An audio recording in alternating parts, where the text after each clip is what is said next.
দর্শক, ইতালিতে শিশু নির্যাতনের অভিযোগে একজন বাংলাদেশি ইমামকে গ্রেফতার করা হয়েছে। এর আগেও কয়েক বছর আগে একজন বাংলাদেশি ইমামকে এই একই কারণে কিন্তু ইতালি থেকে বহিষ্কার করা হয়। তো তার বিরুদ্ধে অভিযোগ, অর্থাৎ যিনি এবার গ্রেফতার হয়েছেন সেই ইমামের বিরুদ্ধে অভিযোগ, তিনি মক্তবে আরবি পড়াতেন এবং শিশুদেরকে মারধর করতেন, প্রহার করতেন, অমানসিক নির্যাতন চালাতেন।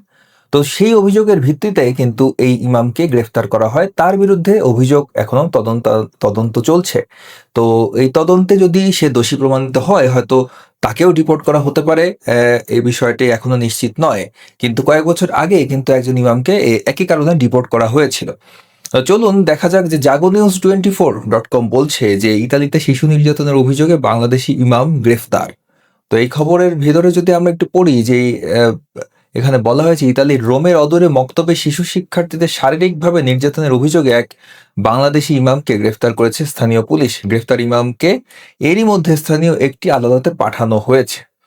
মঙ্গলবার 7 জুলাই আদালত প্রাঙ্গণ থেকে এক ভিডিও বার্তায় বিষয়টি নিশ্চিত করেছেন আদালতে কর্মরত একজন প্রবাসী বাংলাদেশি দোভাষী।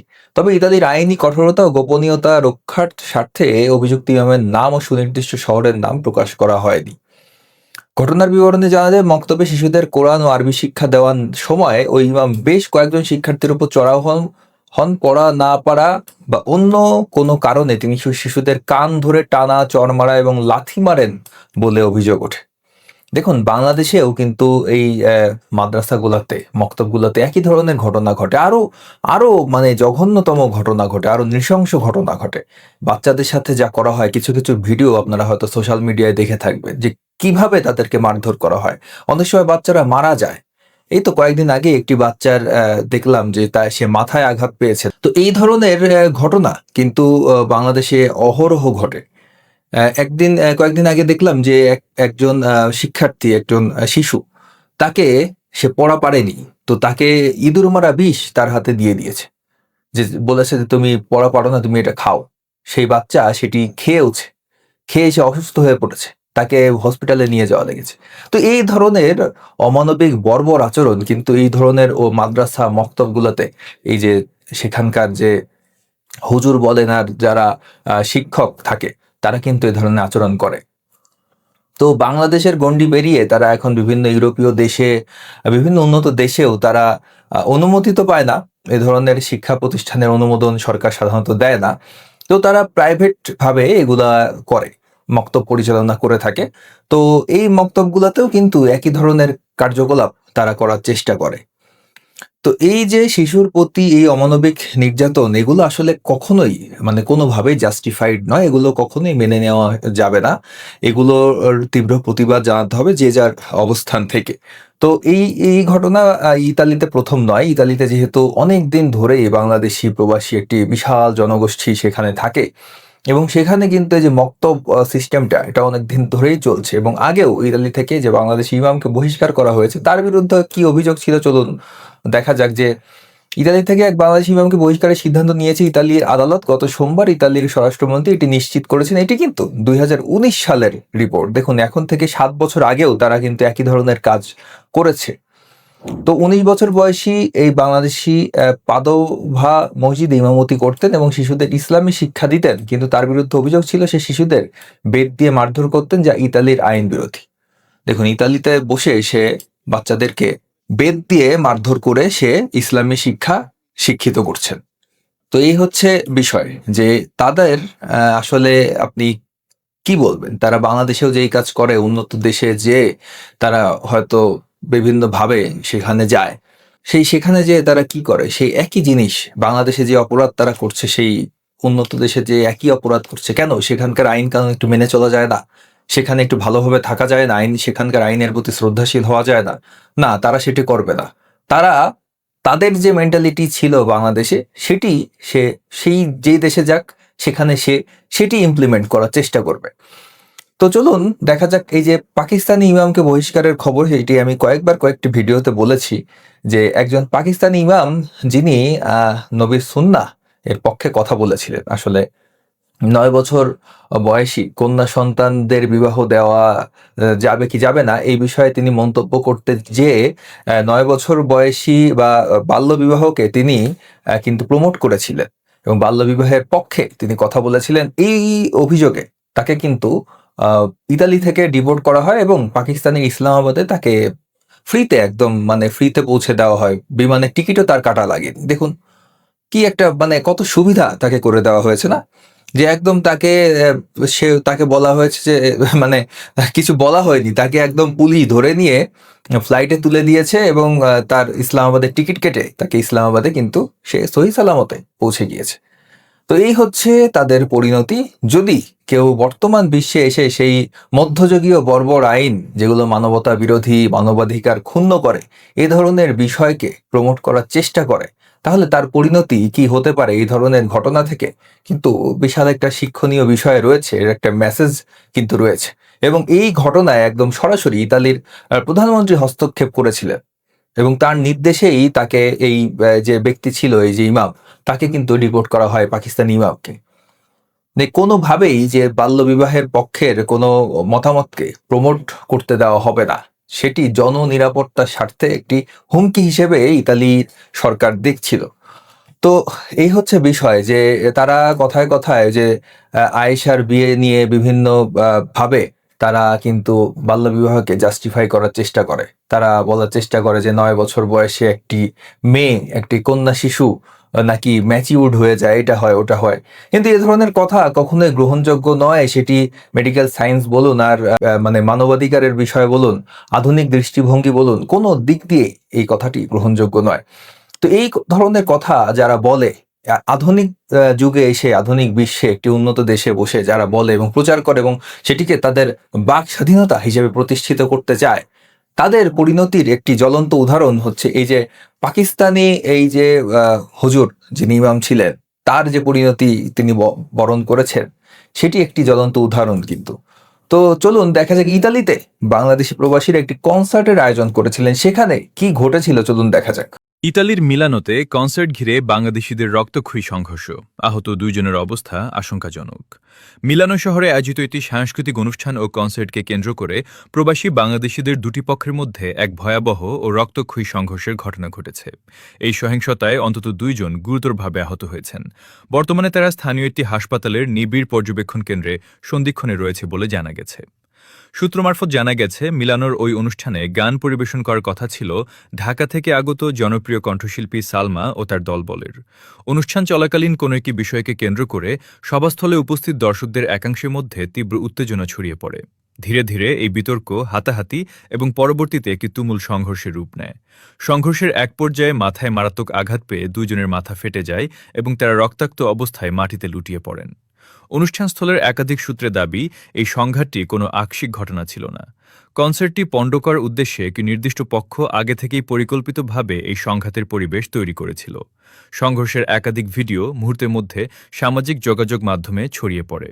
এই ঘটনার পর সাধারণ প্রবাসী এবং স্থানীয় বাংলাদেশি কমিউনিটির শীর্ষ নেতারা তীব্র ক্ষোভ ও নিন্দা প্রকাশ করেছেন।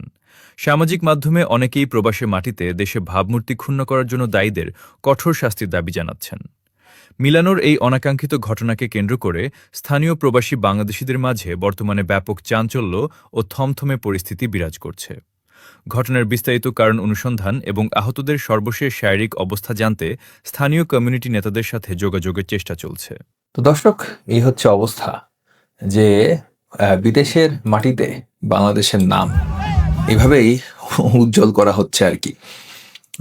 যেই জিনিস আপনারা বাংলাদেশের বিভিন্ন জায়গায় দেখতে পান, আমি কোনো জেলার নাম বলছি না, কিন্তু আপনারা জানেন যে বিভিন্ন জায়গায় বাংলাদেশে যে এই ধরনের ঘটনা কিন্তু অহরহ দেখা যায়, সামান্য একটি বিষয় নিয়ে বেঁধে গেল। তো তারপর কি দুই পক্ষের তুমুল সংঘর্ষ, 2 জন নিহত, 3 জন আহত, 5 জনের অবস্থা আশঙ্কাজনক, এরকম ঘটনা কিন্তু বাংলাদেশে দেখা যায়। তো ইটালিতে তারা গিয়েছে বিভিন্নভাবে। এই ধরনের যাদেরকে আপনারা এখানে দেখছেন, তাদের বেশিরভাগই বিভিন্ন মাধ্যমে কিন্তু ইটালি পৌঁছেছে। পৌঁছানোর পর তারা কোনোভাবে সেখানে মানে হয়তো বৈধ হওয়ার চেষ্টা করছে, কেউ হয়তো অবৈধভাবে আছে। তো এই মানুষগুলো সেখানকার আইনের প্রতি শ্রদ্ধাশীল না হয়ে উল্টো কি করছে, সেখানে একটা কনসার্টকে ঘিরে 2 পক্ষের মারামারি। এবং এই বিষয়গুলোকে তারা সেখানকার ইতালির সাধারণ মানুষরা, সেখানকার যারা স্থানীয়, তারা কিভাবে তারা তো বলবে যে বাংলাদেশি কমিউনিটিরাই এ ধরনের কার্যক্রম করে বেড়ায়। তো তারা তো আর বুঝবে না যে দুই পক্ষের ভিতরে রাজনৈতিক কারণে বা অন্য কোনো কারণে, এগুলো তো তারা দেখবে না। তারা সরল চোখে কি চোখে পড়বে যে বাংলাদেশি কমিউনিটির একটি প্রোগ্রামে এই ধরনের ঘটনা ঘটেছে। তো সেখানে বাংলাদেশিদের ভাবমূর্তি কি ভালো হবে নাকি খারাপ হবে? তো দেখুন ওই দিনের আরো কয়েকটি ফুটেজ, যে সেদিন কি পরিমাণ মানে মানে চড়াও হয়েছিল মানুষজন একজন আরেকজনের উপরে, মানে এটা দেখে কোনোভাবে মনেই হবে হবে না আপনাদের যে এটি মানে কোনো একটি উন্নত দেশ, ইউরোপের কোনো দেশের ঘটনা। সেখানে কিন্তু আহ, পুলিশও চলে আসে এবং সেখানকার এই একটি উত্তপ্ত পরিস্থিতিকে তারা মানে কন্ট্রোল করার চেষ্টা করে। কিন্তু দেখুন এত মানুষের ঢল সেখানে ছিল।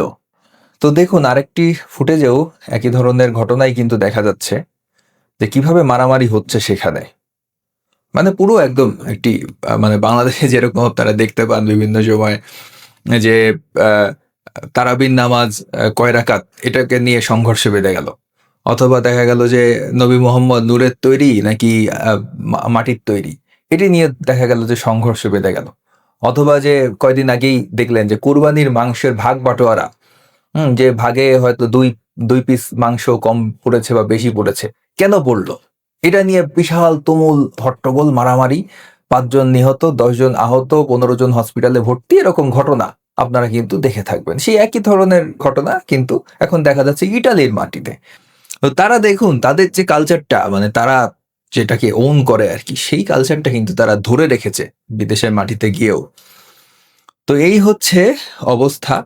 তো কয়দিন আগে আমি এই ব্যক্তির একটি ভিডিও আপনাদেরকে দেখিয়েছিলাম, যে তিনি বলছিলেন যে কিছু বাংলাদেশি সেখানে, প্রবাসী বাংলাদেশি, যে তারা টিকটক করতে গিয়ে যে ক্যামেরা এইভাবে ধরে, তো পিছনে দেখা যায় যে কোনো নারী থাকলে তো তার ক্যামেরা সেদিকেই সে মুভ করে, যাতে সে পিছনের নারীকে সে ক্যামেরায় আনতে পারে। তো পিছনে যেই থাকুক, যে নারী হোক যেই হোক, সে যদি মানে অস্বস্তি বোধ করে, সে সরে যাওয়ার চেষ্টা করলেও সে বিভিন্নভাবে ক্যামেরার অ্যাঙ্গেল চেঞ্জ করে তাকে ক্যামেরাতে আনার চেষ্টা করে। তো দেখা যায় যে ভিডিওর 10% টাইমে তাকে দেখা গিয়েছে, আর 90% সময় পিছনের নারীকেই সে দেখিয়েছে। তো সামার টাইম চলছে এখন ইউরোপের দেশগুলাতে, সেখানে নারীরা তাদের স্বাভাবিক পোশাক পরে তারা বাইরে বের হয়, এটাই স্বাভাবিক। তো সেখানে বাংলাদেশিরা তো আসলে কি বলবো, তারা তো এগুলো দেখে অভ্যস্ত নয়। যারা যায় তারা এগুলো দেখে অভ্যস্ত নয়, তারা যাওয়ার পরে তারা ভাবে যে এই যে এগুলা আমরা দেখেছি, আমরাও একটু ভিডিও করি, এই করি, কিন্তু এগুলো আসলে একজনের প্রাইভেসি নষ্ট করা, এই বিষয়গুলো তারা আসলে বোঝে না। তো এরকমই একটি ঘটনা ঘটেছিল সেখানকার কিছু মানুষ, মানে কিছু বাংলাদেশি সেখানে এরকম ভাবেই অনুমতি ছাড়া তারা নারীদের ভিডিও ধারণ করতে যায়। তো ভিডিও ধারণ যখন করে, তারা বুঝতে পারে, সেই নারীরা বারবার টের পায় যে তাদেরকে ভিডিওতে আনা হচ্ছে। তো তারপর তারা পুলিশ কমপ্লেইন করে এবং পুলিশ তাদেরকে ধরে নিয়ে যায়।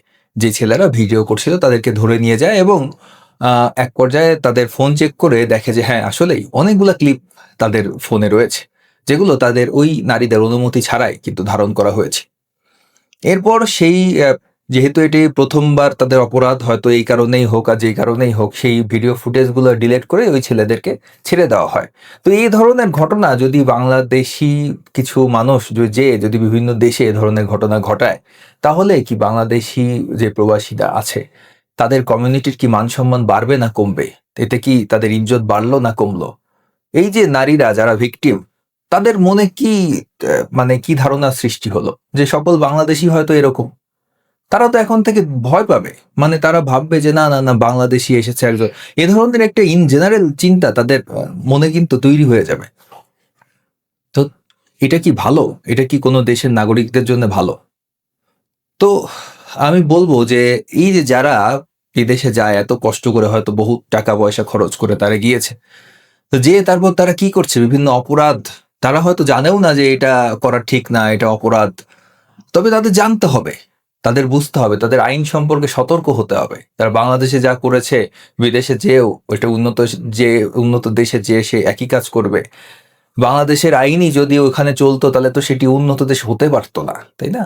তারা তো একটা সভ্য দেশ, তাদের দেশে আইনের শাসন রয়েছে, তারা একটি কল্যাণমুখী রাষ্ট্র। সেখানে সমস্ত নাগরিকের প্রাইভেসি প্রতি তারা মানে যথেষ্ট গুরুত্ব দেয়। আপনি যা খুশি তাই করতে পারবেন না সেখানে। এই বিষয়গুলো বুঝতে হবে তাদেরকে মানে এই অপরাধ প্রবণতা থেকে তাদেরকে বেরিয়ে আসতে হবে।